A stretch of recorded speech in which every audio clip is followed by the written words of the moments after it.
to Storytime with YDRC. Today, we're going to be continuing to read Red Pyramid, the Kane Chronicles, Book 1. Now, last time we left off right at the beginning of Chapter 41, approaching the end of the book.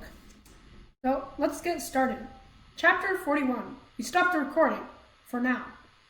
I can't believe Sadie's going to let me have the last word. Our experience together must have really taught her something. Ow, she just hit me. Never mind. Anyway, I'm glad she told that last part. I think she understood it better than I did.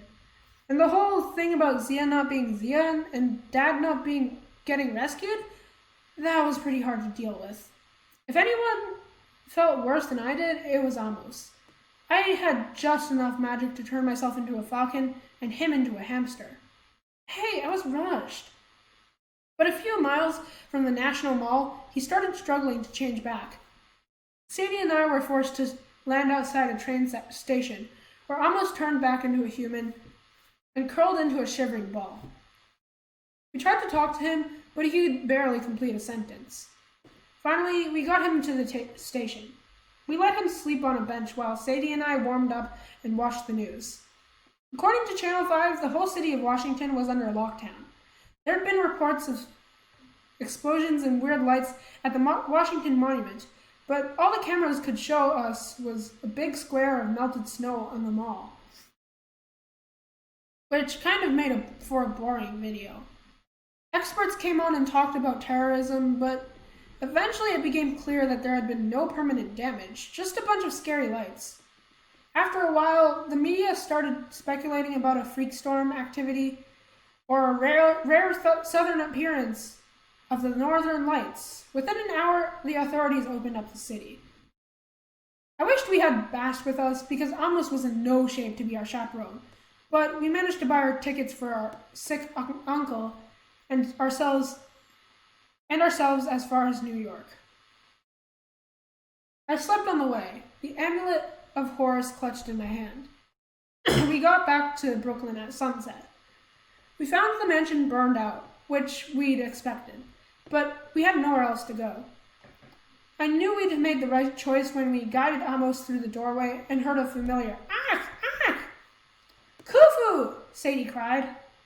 The baboon tackled her in a hug and climbed on her shoulders.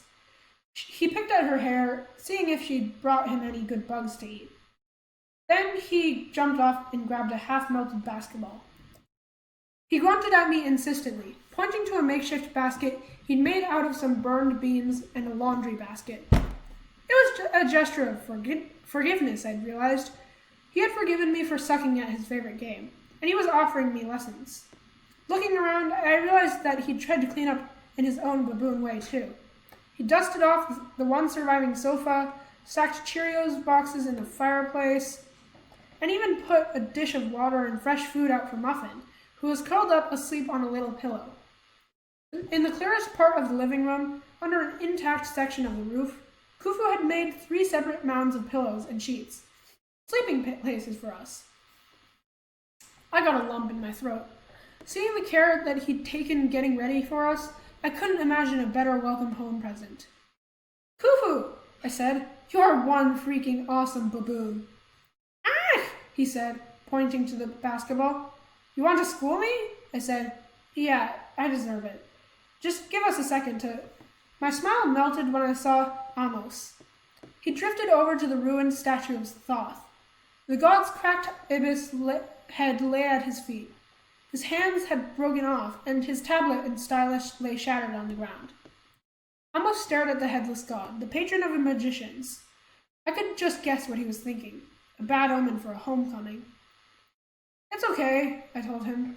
"We're going to make it right." If Amos heard me, he gave no sign.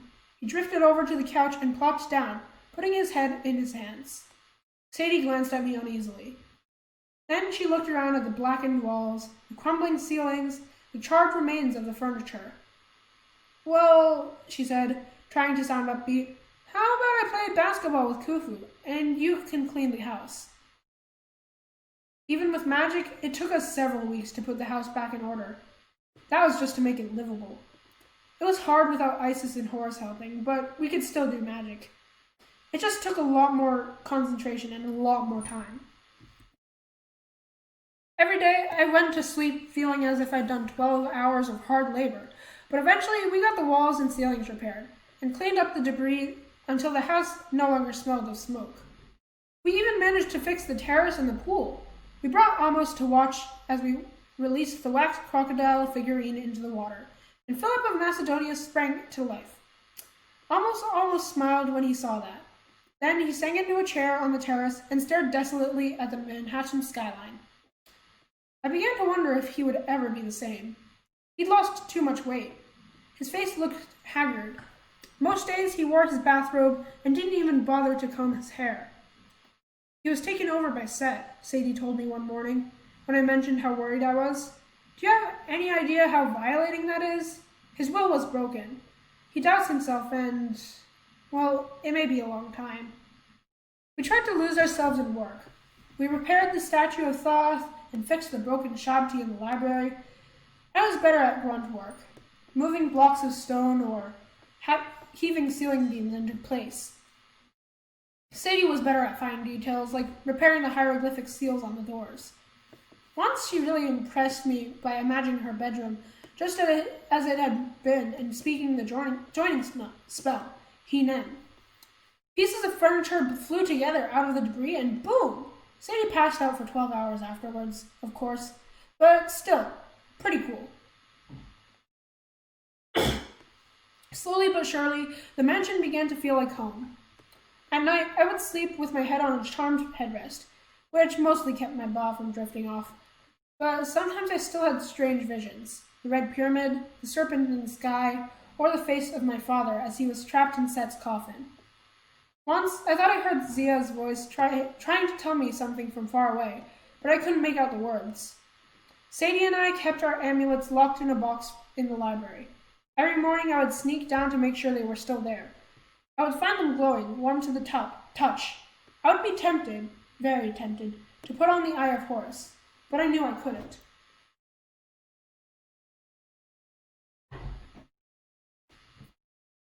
Power was too addictive, too dangerous.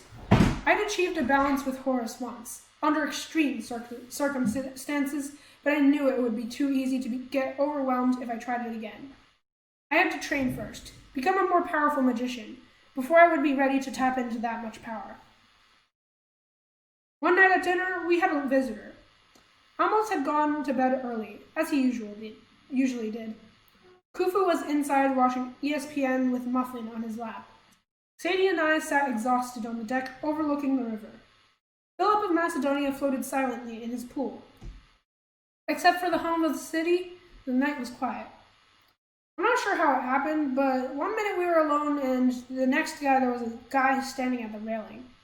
He was lean and tall, with messed up hair and pale skin, and his clothes were all black, as if he'd mugged a priest or something. He was probably around 16, and even though I'd never seen his face before, I had the weirdest feeling that I knew him. Sadie stood up so quickly she knocked over her split pea soup, which is gross enough in the bowl. But running all over the table? Yuck. Anubis, she blurted. Anubis? I thought she was kidding, because this guy did not look anything like the slavering, jackal-headed god I'd seen in the land of the dead. He stepped forward, and my hand crept for my wand. Sadie, he said. Carter, would you come with me, please? Sure, Sadie said, her voice a little strangled. Hold on, where are we going? Anubis gestured behind him, and a door opened in the air, a pure black rectangle. Someone wants to see you. Sadie took his hand and stepped into the darkness, which left me no choice but to follow. The Hall of Judgement had gotten a makeover. The golden scales still dominated the room, but they had been fixed. The black pillars still marched off into the gloom on all four sides, but now I could see the overlay, the strange holographic image of the real world, and it was no longer a graveyard, as Sadie had described. It was a white living room with tall ceilings and a huge picture windows. Double doors led to a terrace that looked out over the ocean. I was struck speechless. I looked at Sadie, and judging from the shock on her face, I guess she recognized the place too. Our house in Los Angeles, in the hills overlooking the Pacific. The last place we'd lived as a family. The Hall of Judgement is intuitive, a familiar voice said. It responds to strong memories. Only then did I notice the throne wasn't empty anymore. Sitting there with Amit the Devourer curled at his feet was her father. I almost ran to him, but something held me back. He looked the same in many ways, the long brown coat, the rumpled suit, and dusty boots, his head freshly shaven and his beard trimmed. His eyes gleamed the way they did whenever I made him proud. But his form shimmered with a strange light. Like the room itself, I realized he existed in two worlds. I concentrated hard, and my eyes opened to a deeper level of the duat. Dad was still there, but taller and stronger, dressed in the robes and jewels of an Egyptian pharaoh. His skin was a dark shade of blue, like the deep ocean. Anubis walked over and stood at his side, but Sadie and I were a little more cautious. Well, come on, Dad said. I won't bite. Amit the Devourer growled as we came close, but Dad stroked his crocodile head and shushed him. These are my children, Amit. Behave. Dad? I stammered. No, I want to be clear. Even though weeks had passed since the battle with Set, and even though I had been busy rebuilding the mansion the whole time, I hadn't stopped thinking about my dad for a minute. Every time I saw a picture in the library, I thought of the stories he used to tell me. I kept my clothes in a suitcase in my bedroom closet because I couldn't bear the idea that our life traveling together was over. I missed him so much I would sometimes turn to tell him something before I forgot that he was gone. In spite of all that, and all the emotion boiling around inside me, all I could think to say was, "You're blue." My dad's laugh was so normal, so him, that I broke the tension. The sound echoed through the hall, and even Anubis cracked a smile. "That's within territory," Dad said. "I'm sorry I didn't bring you here sooner, but things have been..." He looked at Anubis for the right word. "Complicated," Anubis suggested. "Complicated. I have meant to tell you both how proud I am of you, how much the gods are in your debt." "Hang on," Sadie said. He stomped right up to the throne.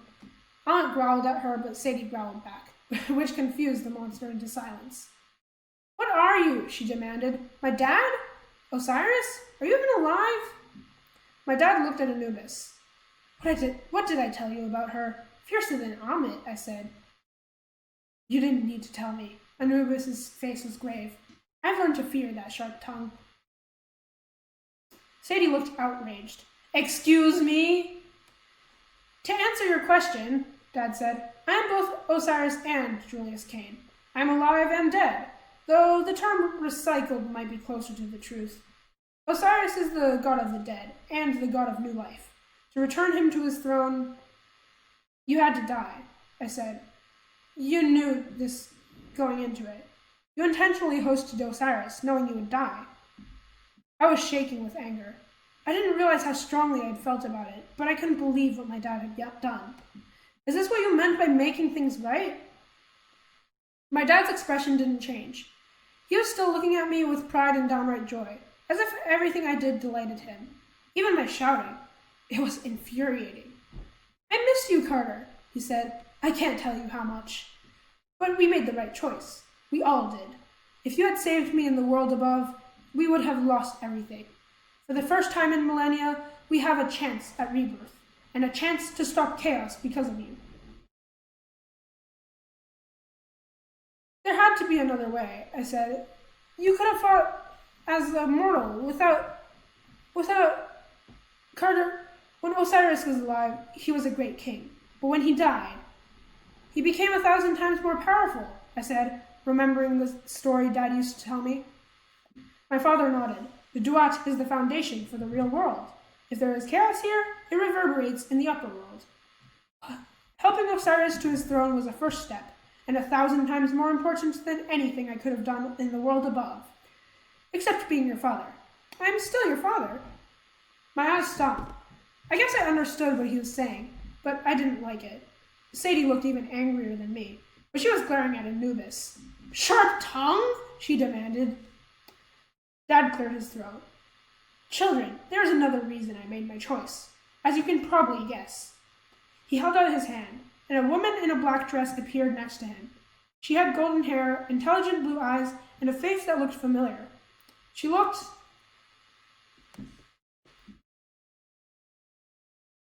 like Sadie. "Mom," I said.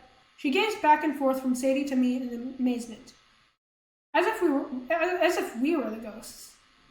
"Julius told me how much you'd grown, but I couldn't believe it. Carter, I bet you're shaving."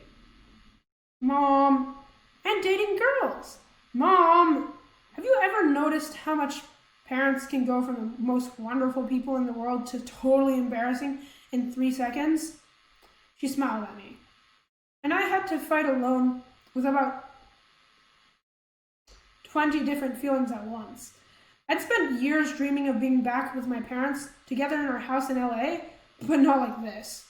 Not with the house just an afterimage, and my mama's spirit and my dad recycled. I felt like the world was shifting under my feet, turning into sand. "We can't go back, Carter," Mom said, as if reading my mind. "But nothing is lost, even in death. Do you remember the law of conservation?" It had been 6 years since we'd sat together in the this living room, and she'd read me the laws of physics the way most parents read bedtime stories. But I still remembered. Energy and matter can't be created or destroyed. Only changed, my mother agreed, and sometimes changed for the better. She took Dad's hand, and I had to admit, blue and ghostly or not, they kind of looked happy. "Mom," Sadie swallowed. For once, her attention wasn't on Anubis. "Did you really? Was that?" "Yes, my brave girl. My thoughts mixed with yours. I'm so proud of you, and thanks to Isis, I feel like I know you as well." She leaned forward and smiled conspirationally. "I like chocolate caramels too, though your grandmom never approved of keeping sweets in the flat." Sadie broke into a relieved grin. "I know! She's impossible!" I got the feeling they were going to start chatting for hours, but just then the Hall of Judgement rumbled. Dad checked his watch, which made me wonder what time zone the land of the dead was in. "We should wrap things up," he said. "Others are expecting you." "Others?" I asked. "A gift before you go," Dad nodded to Mom. She stepped forward and handed me a palm-sized package of folded black linen. Sadie helped me to unwrap it, and inside was a new amulet. One that looked like a column or a tree trunk or... "Is that a spine?" Sadie demanded. "It's called a Jed," Dad said. "My symbol, the spine of Osiris." "Yuck," Sadie muttered. Mom laughed. "It is a bit yuck, but honestly, it's a powerful symbol. Stands for stability, strength." "Backbone?" I asked. "Literally." Mom gave me an approving look, and again, I had that surreal shifting feeling. I couldn't believe I was standing here having a chat with my somewhat dead parents. Mom closed the amulet into my hands. Her touch was warm, like a living person's. Jed also stands for the power of Osiris, renewed life from the ashes of death. This is exactly what you will need if you are to stir the blood of the pharaohs in others and rebuild the house of life. "The house won't like that," Sadie put in. "No," Mom said cheerfully. "They certainly won't." The Hall of Judgement rumbled again. "It's time," Dad said. "We'll meet again, children. But until then, take care. Be mindful of your enemies," Mom added. "And tell Amos," Dad's voice trailed off thoughtfully.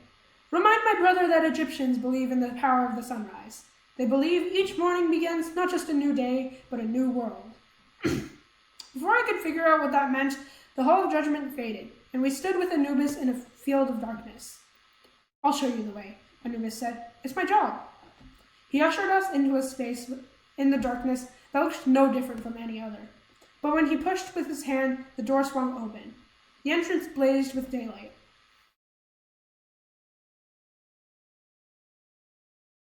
Anubis bowed formally to me. Then he looked at Sadie with a glint of mischief in his eyes. "It's been stimulating." Sadie flushed and pointed at him accusingly. "We're not done, mister. I expect you to look after my parents.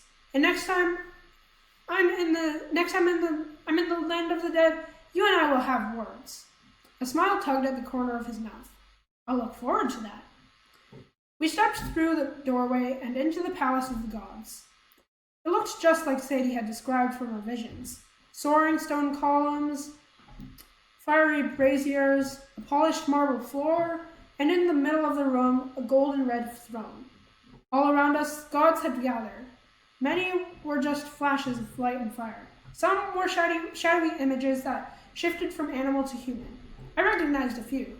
Thoth flickered into view as a wild-haired guy in a lab coat before turning into a cloud of green gas. Hathor, the cow-headed goddess, gave me a puzzled look, as if she vaguely recognized me from a magic salsa incident. I looked for Basht, but my heart fell. She didn't seem to be in the crowd. In fact, most of the gods I didn't recognize. What have we started? Sadie murmured. I understood what she meant. The throne room was full of hundreds of gods, major and minor, all darting through the palace, forming new shapes glowing with power. An entire supernatural army. They all seemed to be staring at us. Thankfully, two old friends stood next to the throne. Horus wore full battle armor and a Kopesh sword at his side. His coal-lined eyes, one gold, one silver, were as piercing as ever. And at his side stood Isis in a shimmering white gown, with wings of light. Welcome, Horus said. Hi, I said. He has a way with words, Isis muttered, which made Sadie snort. Horus gestured to the throne. I know your thoughts, Carter, so I think I know what you'll say. But I have to ask you one more time. Will you join me? We can rule Earth and the heavens. Ma'at demands a leader. Yeah, so I've heard. I would be stronger with you as my host. You've only touched the surface of what combat magic can do. We can accomplish great things, and it is your destiny to lead the House of Life. You could be the king of two thrones. I glanced at Sadie, but she just shrugged. Don't look at me. I find the idea horrifying. Horus scowled at her, but the truth was I agreed with Sadie. All those gods waiting for direction, all those magicians who hated us, the idea of trying to lead them made my knees turn to water. Maybe someday, I said, much later. Horus sighed. 5,000 years and I still do not understand mortals. But very well. He stepped up to the throne and looked around at the assembled gods. I, Horus, son of Osiris, claim the throne of the heavens as my birthright, he shouted. What is once mine shall be mine again. Is there any who would challenge me? The gods flickered and glowed. A few scowled. One muttered something that sounded like cheese, although that could have been my imagination. I caught a glimpse of Sobek, or possibly another crocodile god, snarling in the shadows, but no one raised a challenge. Horus took his seat on the throne. Isis brought him a crook and flail, the twin scepters of the pharaohs. He crossed them over his chest, and all the gods bowed before him. When they'd risen again, Isis stepped toward us. Carter and Sadie Kane, you have done much to restore Ma'at. The gods must gather their strength, and you have brought us time, though we do not know how much. Apophis will not stay locked away forever. I'd settle for a few hundred years, Sadie said. Isis smiled. However that may be,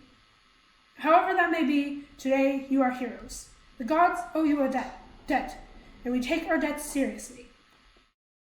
Horus rose from the throne. With a wink at me, he knelt before us. The other gods shifted uncomfortably, but then followed his example. Even the gods in fire form dimmed their flames. I probably looked pretty stunned because when Horus got up again, he laughed. You look like that time when Zia told you. Yeah, we could skip that. Yeah, could we skip that? I said quickly. Letting a god into your head has serious disadvantages. Go in peace, Carter and Sadie, Horus said. You will find our gift in the morning. Gift? I asked nervously. Because if I got one more magic amulet, I was going to break out in a cold sweat. You'll see, Isis promised. We will be watching you, and waiting. That's what scares me, Sadie said. Isis waved her hand, and suddenly we were back on the mansion's terrace as if nothing had happened. Sadie turned toward me wistfully. stimulating.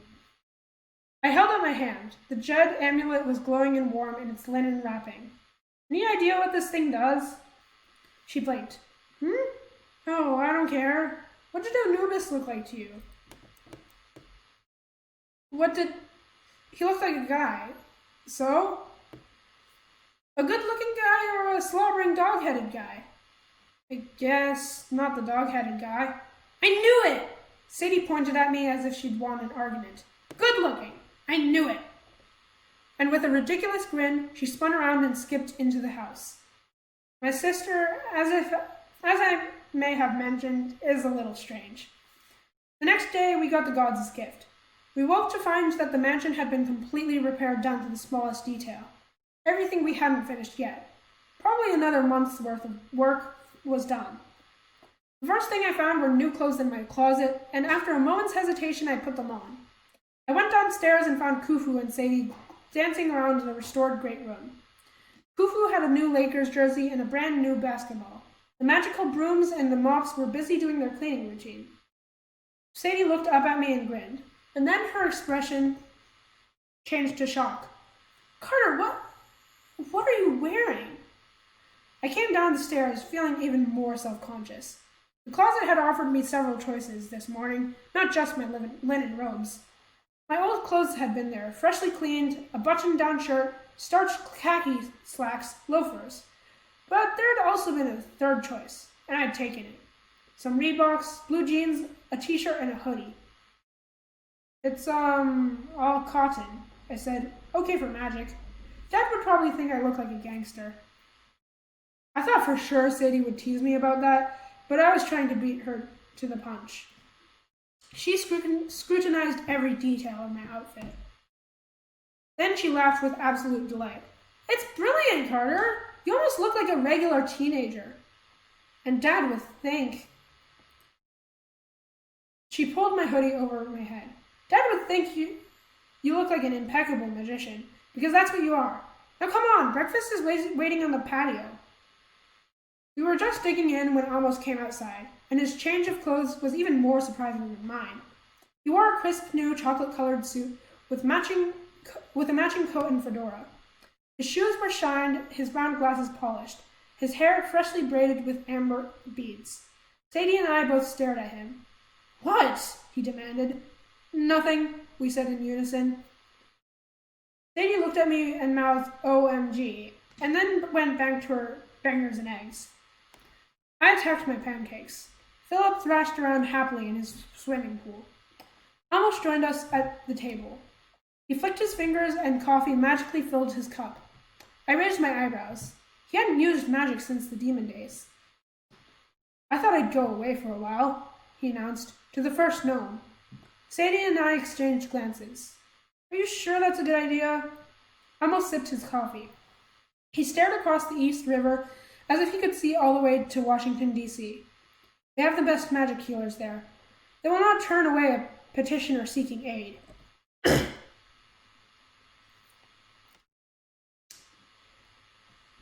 Even me. I think I should try.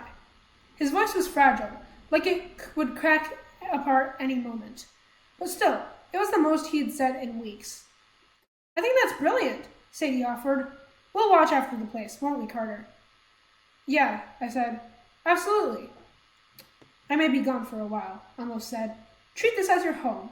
It is your home. He hesitated, as if choosing his next words carefully. And I think perhaps you should start recruiting. There are many children around the world with the blood of the pharaohs. Most do not know what they are. What you two said in Washington about rediscovering the path of the gods, it may be our only chance. Sadie got up and kissed Amos on the forehead.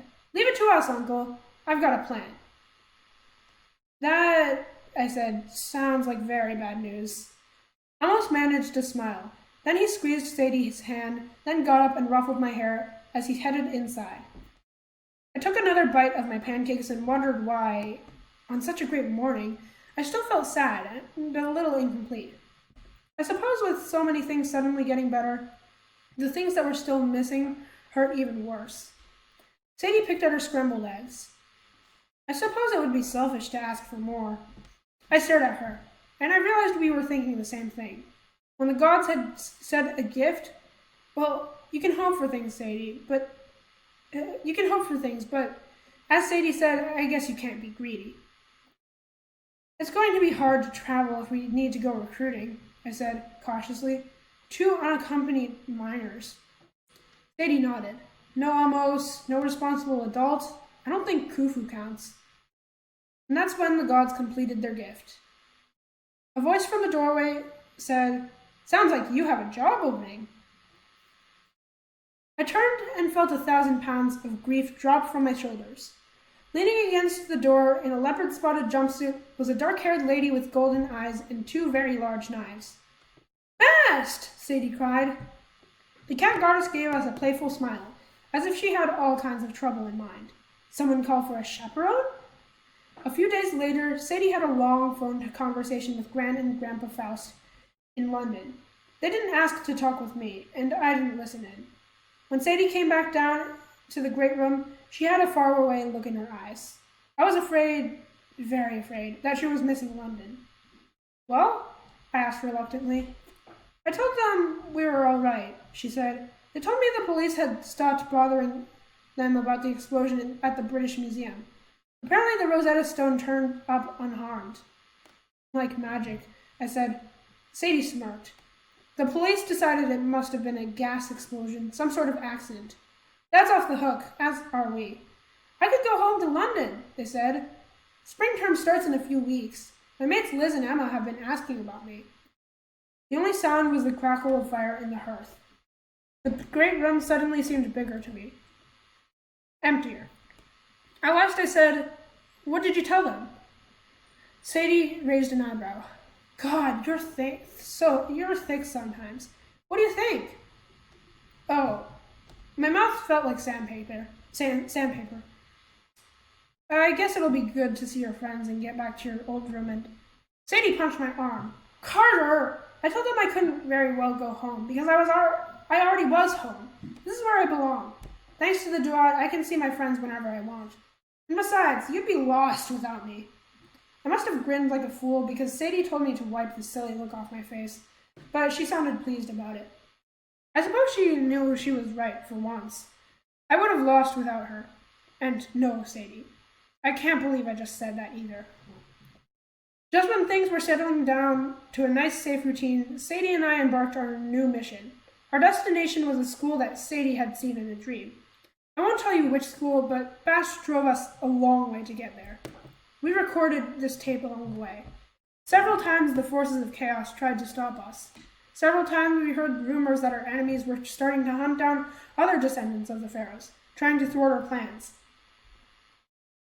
We got to the school the day before the spring term started. The hallways were empty, and it was easy to slip inside. Sadie and I picked a locker at random. She told me to set the combination. I summoned some magic and mixed around the numbers. 13, 32, 33. Hey, why mess with a good formula? Sadie said a spell and the locker began to glow.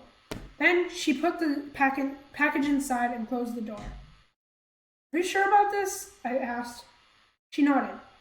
The locker is partially in the duat. It'll store the amulet until the right person opens it. But if the gem falls into the wrong hands... It won't, she promised. The blood of the pharaohs is strong. The right kids will find the amulet. If they figure out how to use it, their powers should awaken. We have to trust that the gods will guide them to Brooklyn. We won't know how to train them, I argued. No one has studied the path of the gods for 2,000 years. We'll figure it out, Sadie said. We'll have to. Unless Apophis gets us first. Or Desjardins and the House of Life. Or unless Set breaks his word. Or 1,000 other things go wrong. Yes, Sadie said with a smile. Be fun, eh? We locked the locker and walked away. Now we're back at the 21st Gnome in Brooklyn. We're going to send out this tape to a few carefully chosen people and see if it gets published. Sadie believes in fate. If the story falls into your hands, there is probably a reason. Look for the Jed. It won't take much to awaken your power. Then the trick is learning to use that power without dying. As I said at the beginning, the whole story hasn't happened yet. Our parents promised to see us again, so I know we'll have to go back to the land of the dead eventually, which I think is fine with Sadie, as long as Anubis is there. Zia is out there somewhere. The real Zia. I intend to find her. Most of all, chaos is rising. Apophis is gaining strength, which means we have to gain strength too. Gods and men, united like in olden times. It's the only way the world won't be destroyed. So, the Kane family has a lot of work to do, and so do you. Maybe you'll want to follow the path of Horus or Isis, Thoth or Anubis, or even Bast, I don't know. But whatever you decide, the House of Life needs new blood if we're going to survive. So, this is Carter and Sadie Kane signing off. Come to Brooklyn. We'll be waiting. Alright, so that's where we're going to end off this episode at the end of Red Pyramid, the Kane Chronicles, Book 1. As always, before we end it off, don't forget to like and subscribe so you don't miss the next episode. That's it. Bye, guys.